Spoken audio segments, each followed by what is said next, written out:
Itu nggak benar. Jadi begini, Mahkamah Konstitusi ini salah satu tugasnya adalah mengadili undang-undang. Selain ada dua lagi. Apakah undang-undang itu bertentangan dengan Undang-Undang Dasar 45? Itu bisa diuji. Yang mengujinya adalah Mahkamah Konstitusi. Yang memohon diuji ya adalah siapa saja, masyarakat.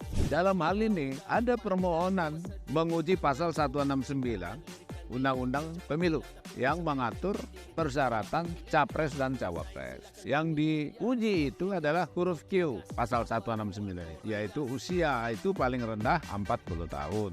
Jadi saya sudah katakan tadi, MK di dalam menguji ini kemudian outputnya adalah amar putusan.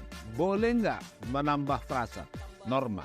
Sejak 2020 perubahan ketiga Undang-Undang MK pasal 57 ayat 2A yang termasuk saya dulu yang ngotot itu ada melarang amar putusan yang membuat frasa baru. Itu dihapus ayat 2A pasal 57 itu. Kemudian ditindaklanjuti oleh MK dengan peraturan MK nomor 2 tahun 2021 pasal 73 mengatur bahwa boleh membuat amar putusan dengan frasa baru apabila diperlukan. Maka tidak ada yang dilanggar. Perubahan Undang-Undang MK itu siapa yang buat? Yang buat adalah DPR, tentu bersama Presiden. Lalu MK menjalankan itu dan membuat peraturan MK. Nah, ini semua adalah peraturan perundang-undangan yang berlaku. Tidak ada yang dilanggar. Nah, kalau kita bicara soal usia, Undang-Undang Dasar tidak mengatur berapa usia seorang capres, presiden atau wakil presiden. Bahkan dalam pasal 28D ayat 3 diatur di sana setiap warga negara memiliki hak yang sama di dalam pemerintahan. Artinya seorang anak muda sepanjang dia memenuhi syarat-syarat, ya tidak dipersoalkan usia, sepanjang dia memenuhi syarat-syarat boleh duduk di dalam pemerintahan. Tidak disebut pemerintahan tingkat mana, berarti semua tingkat termasuk capres, cawapres. Nah, sebenarnya menurut saya ya, dengan berdasarkan pasal 28D ayat 3 itu saja hakim-hakim MK itu bisa menyatakan huruf Q pasal 169 ini yang mengatur paling rendah 40 tahun ini dinyatakan tidak lagi berkekuatan hukum yang mengikat. Bisa.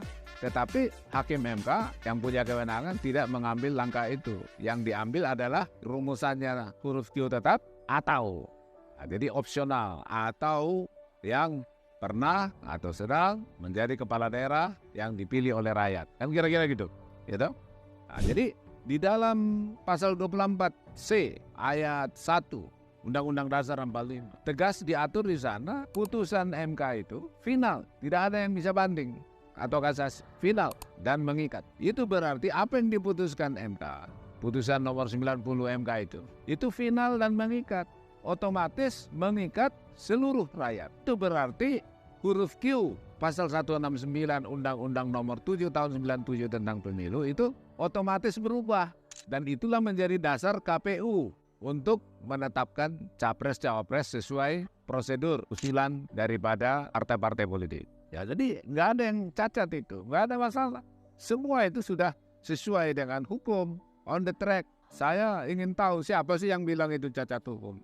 Bisa nggak tunjukkan pasal mana yang dilanggar? Tidak ada.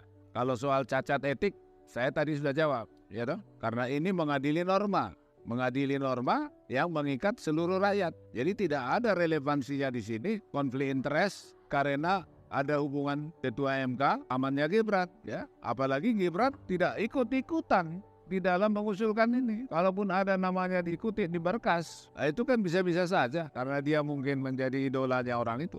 Ya toh? Itu kan tidak setahu Gibran. Jadi tidak ada masalah, baik secara hukum maupun secara etik. Tidak ada masalah menurut saya. Dan kita hanya berharap seorang Gibran harus bisa menunjukkan dirinya sebagai pemimpin yang dibutuhkan oleh rakyat. Dan ini membawa tentu image generasi milenial untuk bisa membuktikan bahwa kami generasi muda mampu untuk memimpin bangsa.